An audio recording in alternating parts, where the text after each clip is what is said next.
რადიო იმედზე ზაზა ჭიტანავასთან ერთად. Განვაგრძობთ რადიო იმედის დღის არხის ფორმატში მუშაობას და სტუდიაში ჩვენ ეთნოლოგს ქალბატონ როზეტა გუჯეჯიანს მასპინძლობთ. გამარჯობა. გამარჯობა.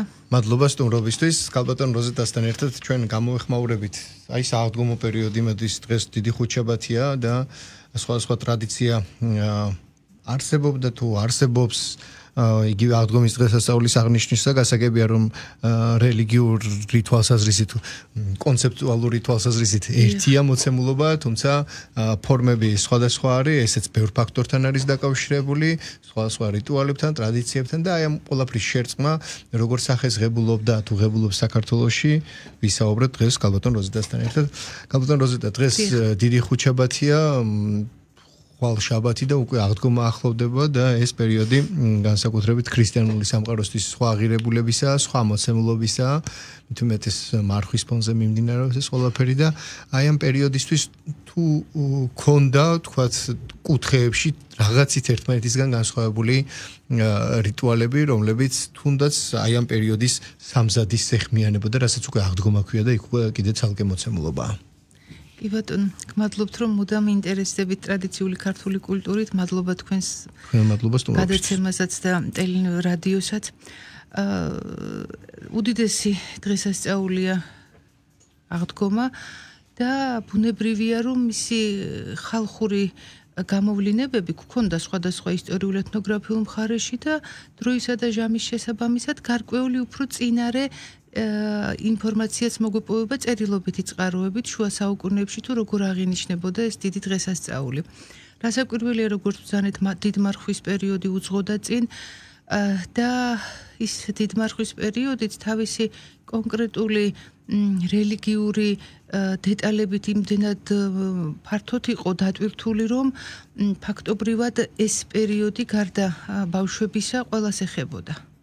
ცხოვრების წესი იცვლებოდა ამ ხანგრძლივი დროის განმავლობაში ძირითადად უკვე აი ესეთი ლხინის სუფრები არ იყო ამ პერიოდში აი იწყებოდა იმით რომ შესრულდებოდა ბოლო სახალისო საკარნავალო ტიპის რიტუალი ყველიერის კვირაში, მერე შავი ორშაბათი, ანუ დიდ მარხვის დასაწყისი და მთელი ეს პერიოდი მიძღვნილი იყო სიმშვიდეში ყოფნისთვის, ლოცვისთვის და იმ კონკრეტული რელიგიური რიტუალების აღსრულებისთვის, რაცაც ვქვათ, მიცვალებულთა ხსენების დღეებია და ასე შემდეგ მოიცავდა მთელი ეს პერიოდი. ხოლო აი ეს კვირა, რომელსაც ვნების კვირა ვუწოდებთ, კიდევ უფრო შინაარსობრივად დატვირთული იყო, იმიტომ რომ მთლიანად წყდებოდა ყველანაირი სამეურნეო სამუშაო ტრადიციულ საქართველოში სრულიად წყდებოდა და ეს განსაკუთრებით აი ოთხშაბათიდან მოყოლებული გაცემის დღე მაცხოვრისა, შემდგომ უმძიმესი ნების პარასკევი, შემდგომ უკვე შაბათს იწყებოდა სამზადისი აი სააღდგომო სუფრისათვის და აი კვირას იქ სადაც წირვალოცვა აღევლინებოდა ოფიციალურად წირვალოცვა სრულდებოდა რითაც ერთმანეთს აღდგომას მიულოცავდნენ და აი ამას მერე ახლდა უკვე ხალხური სხვადასხვა გამოვლინებები. სახელწოდებაც საინტერესო გვაქვს დღეს სტანდარტულ ქართულში ტერმინი აღდგომა არის გავრცელებული. ქრისტე აღსდგა, აღდგომა, მაგრამ ჩვენ გქონდა უფრო ძველი ტერმინი, რომელიც ხელმწიფის კარის გარიგებაში დასტურდება, როდესაც ამ დიდ დღესასწაულს კიდევ უფრო ხატოვანი სახელწოდება, აღვსება ეწოდება. ანუ აღვსება ყვავილითა სიკეთით. ეს დადასტურებული არის ამ მე-14 საუკუნეში გადაწერილ ძეგლში და სასიხარულო ის ფაქტი არის, რომ აი ხევსურულმა დიალექტმა ეს სიტყვა შემოგვინახა. დიახ, აგრეთვე სამეგრელოსა და სვანეთშიც ასეთივე ხატოვანი სახელწოდება გვაქვს ამ დიდი დღესასწაულისა, რომელიც სალიტერატურო ქართულში გათენებას შეესაბამება, თქვენ მოგეხსენებათ თანაფა სამეგრელოში, თანაფ სვანეთში და ბუნებრივია რომ ადგილობრივი ლოკალურ ტერიტორიული ერთეულების შესაბამისი გამოხატვის ფორმებიც არსებობდა. რაც გამოვლინდებოდა, ვთქვათ, შესაბამისი სარიტუალო საკვების მომზადებაში, სხვადასხვა ზოგიერთ რიტუალშიც, თუმცა აი ზოგადი ნიშნები ქონდა ამ დღესასწაულს, ყველგან ეს იყო აუცილებლად ლოცვა, შემდეგ წირვა, ამ ზეიმის აღნიშვნა და სუფრის გაშლა. ყველა ოჯახში ღია კარი, სტუმრიანობა და ზოგიერთ მხარეში, თუმცა ეს ზოგიერთ მკვლევარს მიაჩნია, რომ ნოვაცია იყო გარკვეული პერიოდიდან, მაგრამ ასე არ იყო, იმიტომ რომ ყოველთვის აი ამ აღდგომის დიდ ზეიმს თავის მიცვალებულებთან ერთადაც აღნიშნავდა ქართველი. ანუ იმ დღესაც აი ამ გაზეიმის შემდეგ მოგეხსენებათ რომ ძველად ეს ბუნებრივად ხდებოდა, იმიტომ რომ ძველად ეკლესიის გარშემო იყო სასაფლაოები. ამიტომ ბუნებრივად იქვე პირდაპირ თავთავიანად მიცვალებულებთან მიდიოდნენ, მათაც ასე ვთქვათ დაახარებდნენ და ეს იყო სრულიად ბუნებრივი რამ. მერე უკვე აი მართალი ბრძანდებით ამან უფრო აი თქვათ ის ფორმა შეიძინა, რომ საბჭოთა პერიოდში მოგეხსენებათ სასტიკად ცდილობდნენ რომ ეს არ აღსრულებულიყო, ამიტომ აი უფრო თქვათ უფრო ის ფარული ფორმები შეიძინა და გარკვეული ინოვაციები მერე ჩნდება ჩვენს ყოფაში. და მე მithumetes როდესაც კომუნიზმის ეპოქაში საერთოდ ეკლესიის სასაფლაოების ერთიან კონცეპტად განხილვა საერთოდ აღარ იყო სტანდარტად და ცალკე სივრცეებში გავიდა სასაფლაოები, შემდეგ უკვე ფორმა რომელიც როგორც თქვით, ასე ვთქვათ, ბუნებრივი მოკნილი თუ ლოგიკური მოქმედება იყო ლიტურგიის დასრულების შემდეგ სახლში წასვლამდე და ვთქვათ სუფრას სანამ მიუსხდებოდნენ იქვე ამ სიხარულის გაზიარება თავის მხრიდან.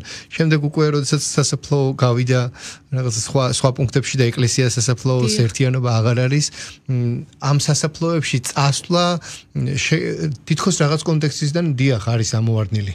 მაგრამ მეორეს მხრივ ამ წესისა თუ ადათის ასე გაგრძელება მოხდა, ესეც რაღაცა ცვალებადობა არის, ხო? და ეხლა ამას მხრობელები ამას ძალიან აი ამასაც ბუნებრივი, იმიტომ რომ მე ხომ მიხარია აღდგომა და ეს ხომ ჩემი მიცვალებულებისთვისაც არის. შესაბამისად აი ეს იმ დღეს საფლავებზე გასვლა და ან მეორე დღესაც ესეც სრულიად ნორმალური, ადეკვატური და ჰუმანური ფაქტი არის. ხო, მაგრამ გამოვლენა არის იქ და ის ბევრად უფრო ბუნებრივი ქმედება იყო. მაგრამ ეს რადგან ის მოცემულობა დაიკარგა, ამას ასე მოერგო თანამედროვე ადამიანი, ასე გამოდის. ანუ ესეც აი აჩვენებს ძალიან საინტერესო და რელიგიის როლს ყოფაში. იცვლება ყოფა, მაგრამ რელიგიურობის გამოვლენების ფორმები რჩება, ან მიესადაგება ვიღაცისთვის ეს შეიძლება იყოს რიტუალური ქმედება გააზრებული, ვიღაცისთვის გაუაზრებელი, ადათ-წესად შერაცხული რაღაცა ტრადიციის ნაწილი, კი, მექანიკური ქმედება. კი ბატონო, თუმცა მაინც კარგია, რომ თუნდაც მექანიკურად მივყვეთ ჩვენს ეროვნულ კულტურულ ფასეულობებს ვიზიარებდეთ. ასე ჩვენ ხო ბევრი რამე შემოგჭა იგივე კომუნიზმის პერიოდში, როდესაც ანგარიში მიუცემლად ის რაც რიტუალურ რელიგიურთან იყო დაკავშირებული, გასაგები მიზეზების გამო შეიფუთა როგორც სახალხო ტრადიციული ქმედება და ასე მოვიდა ჩვენამდე. მე შეიძლება რაღაცები კი დამახინჯდა, მაგრამ შემდეგ უკვე როგორც კი ხშირ შემთხვევაში მართალი ბრძანდებით, აი თითქოს წარმართობის გადმონაშთის ელფერითაც შეიფუთა, რომ უფრო ადვილად აღესრულებინათ ესა თუ ის რიტუალი და ორი განსაკუთრებით მნიშვნელოვანი კომპონენტი, რაც ყველა მხარეში სრულდებოდა, ეს იყო ჭონას ტრადიცია. აი ეს ჭონა კითხვა გქონდა, იმიტომ რომ ერთი არის, როდესაც ჩვენ შობა გვაქვს და შობის მილოცვა, გაზიარება, ალილოზე გასვლას, თქვათ, იყო ტრადიცია, დღემდე არის ეს, მაგრამ ჭონა ამის ფონზე, ალილოების ფონზე ჭონა არ არის უკვე ისე მასშტაბურად შემორჩენილი, როგორც ადრე იყო და ეს კონკრეტულ რეგიონებს ახასიათებდა, თქვათ, საღდგომო განწყობის შესაქმნელი მილოცვა, ასეთ ჭონაზე სიარულს ეძახდნენ თუ მთელ საქართველოში ტოტალურად იყო? მთელ საქართველოში იყო, სამწუხაროდ ნელ-ნელა დაიკარგა. მაგალითად მე მახსოვს ძალიან პატარა ვიყავი, იცით თქვენ სამეგრელოში ვცხოვრობდი, პატარა ქალაქ ჯვარში და მე ერთხელ მოვესწარი რომ აი ჩქარა ამაყენეს მშობლებმა ფანჯარასთან დამაყენეს და მოდიოდნენ გალობლები და გალობდნენ, ყველა ჭიშკარი ჩამოიარეს და მე ახლა რომ უკვე დავინტერესი რაც ეთნოგრაფი გავხდი, აი ეს სხვა თვალით და როგორ წუხვა რომ ის ან ვერ ჩავიწერეთ მაგნიტოფილზე ან რაღაც, მაგრამ ნელ-ნელა გაქრა, თუმცა ხა დიდი რაოდენობით არსებობს უკვე სალოტბარო სკოლები საქართველოში, ეს ძალიან კარგი ფაქტია და ვარაუდობ რომ უკვე ბევრმა იცის ეს თუნდაც ტექსტებით საგალობლებიც და არ იქნება ცუდია როგორც თქვა ალილოზე შემოვლა გახდა უკვე გურბანული ყოფის ნაწილი კვლავ აღორძინდა აი ესე ამ ფაქტსაც რა უშლის ხელს სასურველიც არის ეს თაშის და ბარშიც ერთნაირად იყო სხვადასხვა ტექსტები იყო შინაარსით თუ სახუმარო შინაარსის ფორმა აბსოლუტურად ერთიანი ის კი არა ჩვენი და აგერ აი სიტყვები განსხვავდება თორემ ფორმატი არა მაგალითად ჩვენი და ქრისტიანი არაბებისა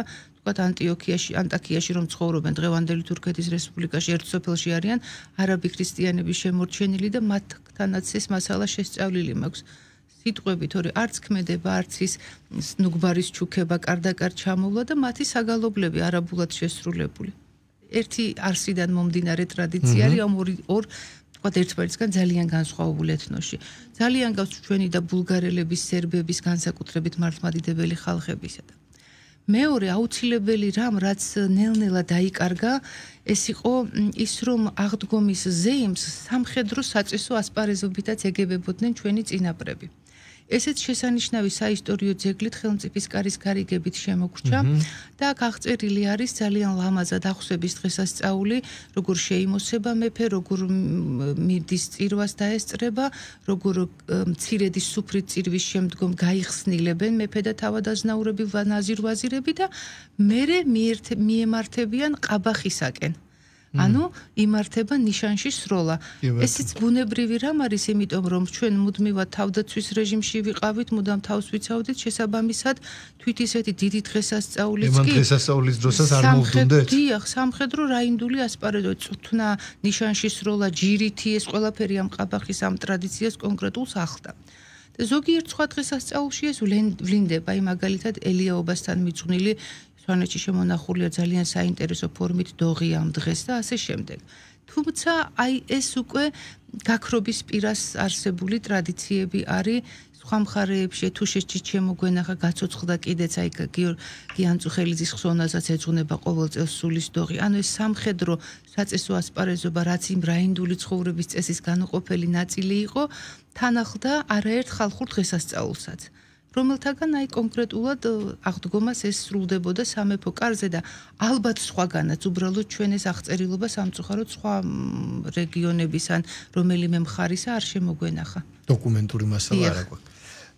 ბატონო როზიტა, თქვენ ახლა გასაგები ამ მცირე საეთერო დროში მეტი რაღა უნდა მოვასწროთ და ეს ცალკე სამეცნიერო შესწავლის თუ დაკვირვების საგანია, მაგრამ ასე ვთქვათ ვისაუბრეთ ქცევებზე, გამოხატვის ფორმებზე, დღესასწაულთან, აღდგომის დღესასწაულთან დაკავშირებით და ასევე ახსენეთ მაგალითად ჭონაზე მოსიარულენი, როგორც ასეთი უკვე აღარ არიან, ვთქვათ განსხვავებით ალილოზე ალილოს ფორმატისა, მაგრამ და იგივე ვახსენეთ ჩვენ ის რომ ეკლესია, როგორც ყოველთვის ეკლესიის ირგვლივ იყო სასაფლაო და ეკლესიიდან გამოსულნი ასეთი დიდი დღესასწაულის შემდეგ მიდიოდნენ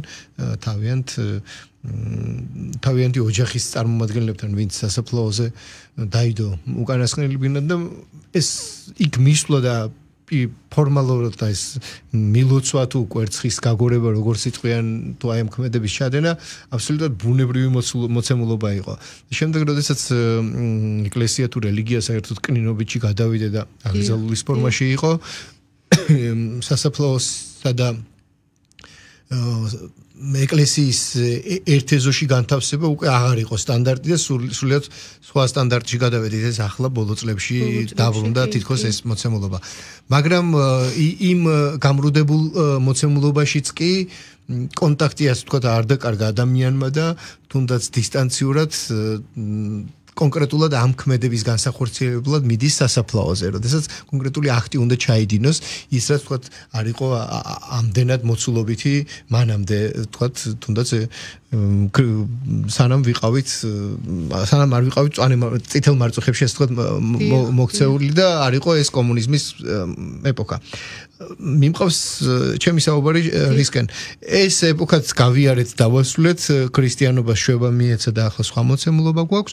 თუმცა დღეს აბსოლუტურად ტექნოკრატიულ ეპოქაში ვარ და სულიად სხვა გამოწვევები გვაქვს.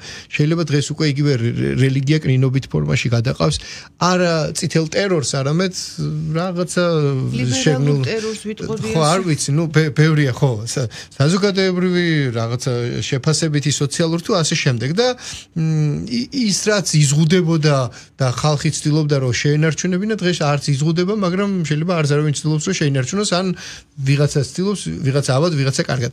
მოკლედ, მიმყავს კითხვა საით. აი ამ დღევანდელი მოცემულობის ფონზე მით უმეტეს ამ ყველაფერს ემატება ურბანიზაცია. რომელიც თავის წესებსაც ალბათ კარნახობს. აი ეს ევოლუცია რაც ახლა ჩვენ განვიხილეთ ეთნოგრაფიული კუთხით, თქვენი დაკვირვებით, პროფესიული თვალით და იმ ადამიანის თვალით, რომელიც ასევად ამ საზოგადოებრივ ცხოვრებაშია ჩართული. რა ტიპის ცვლილებებს ატყობთ ან განვიცდით აი ამ მოცემულობაში, სადაც ერთის მხრივ არის ურბანიზაცია და სხვა არქიტექტურულ ლანდშაფტური მოწყობილობა გაქვს სრულიად სხვა და ამასერგები და მეორე ეპოქა, როდესაც ბევრი რამე გაუფასურებულია.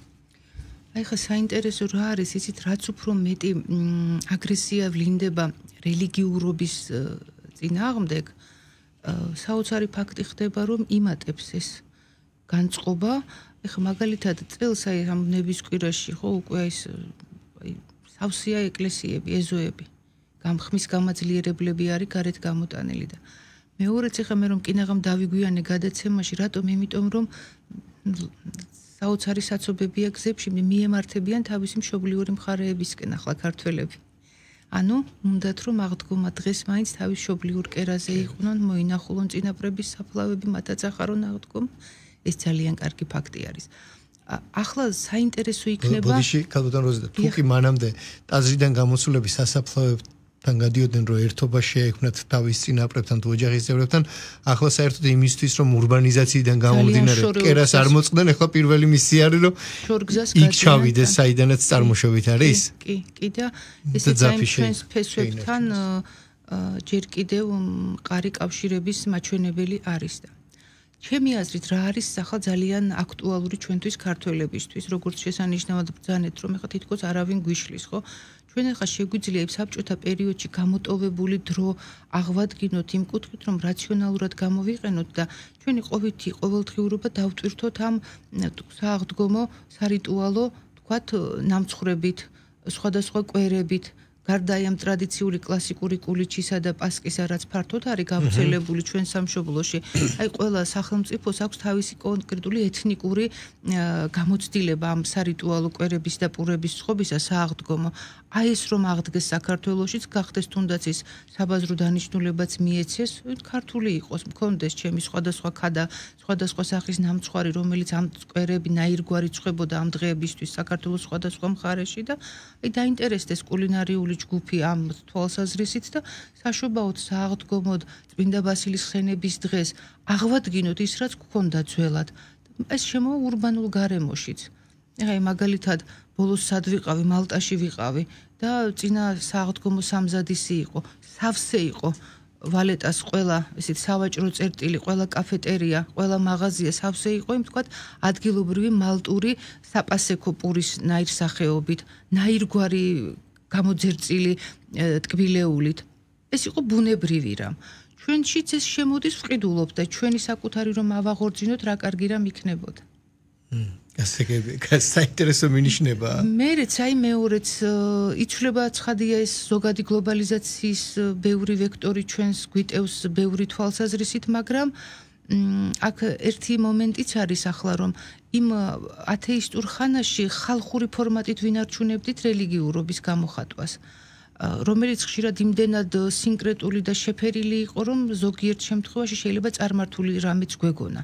მათ შორის ეს სამეცნიერო აღწერილობებშიც ასე არის ფიქსირებული და აი დღეს უკვე, როდესაც ეს კანონიკური სწავლება უბრუნდება მრევლის გონებას, აქ შეიძლება ეს ნაირგვარი ხალხური ფორმები ნელ-ნელა გაქრეს. ქრება კიდეც. იმიტომ რომ საჭიროება აღარ არის. მაგრამ ეს მაინც რჩება ოჯახურ ტრადიციად, ჯერჯერობით.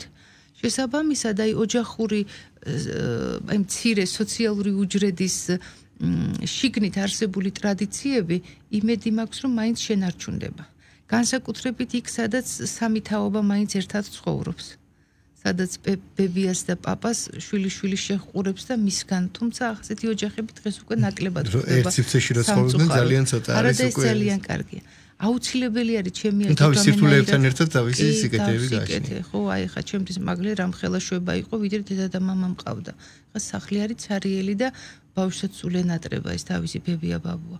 და აი, როდესაც ჩვენ ვფიქრობთ, როგორ გადავარჩინოთ ჩვენი ეროვნული ფასეულობები, ეს მყარი რაღაც წერტილები უნდა მოვძებნოთ, რომელიც მდგრადობას შეინარჩუნებს ამ ურბანულ გარემოშიც თუნდაც და აქ ერთ-ერთი აუცილებელი რამ არის, აი წარმოშობის ადგილთან მჭიდრო კავშირი.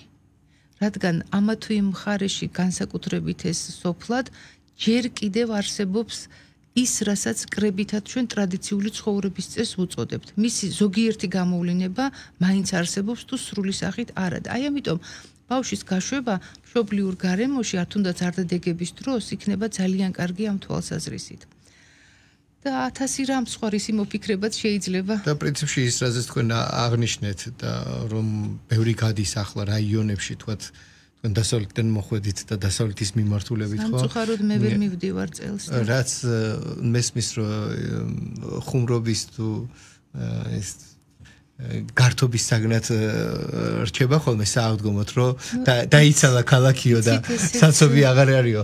ხო ეს ერთი მომენტია, მაგრამ მეორეს მხრივ გამოდის რომ დღევანდელ მოცემულობაში, დღევანდელი რეალობის გათვალისწინებით ეს ერთგვარ ეთნოლოგიური დაკვირვების ერთი საგანია, როდესაც ქცევა არის რომ ამ პერიოდში ცალსახად ცდილობენ თავისი წარმოშობის ადგილებში გავიდნენ ვიღაცისთვის ეს შეიძლება სრულიად გააზრებული სულიერი თუ რელიგიური თვალსაზრისით ქმედება, ვიღაცისთვის გაუაზრებელი ან ვიღაცისთვის საერთოდ უბრალოდ ერთგვარი რიტუალი ან მიზეზი ან საშუალება რომ როგორმე იქ ჩავიდეს და თუნდაც ერთი დღე თუ ორი დღე იქ იყოს საიდანაც წარმოშობითაა. დატრიალდეს, მიხედოს კარმი და მოინახულოს მეზობლები, ბავშვებს გააცნოს ნათესავები. ან აქ გვერდ ცხოვრებმა შეიძლება იქნახონ ერთმანეთი. კი ბატონო, ეგეც შეიძლება.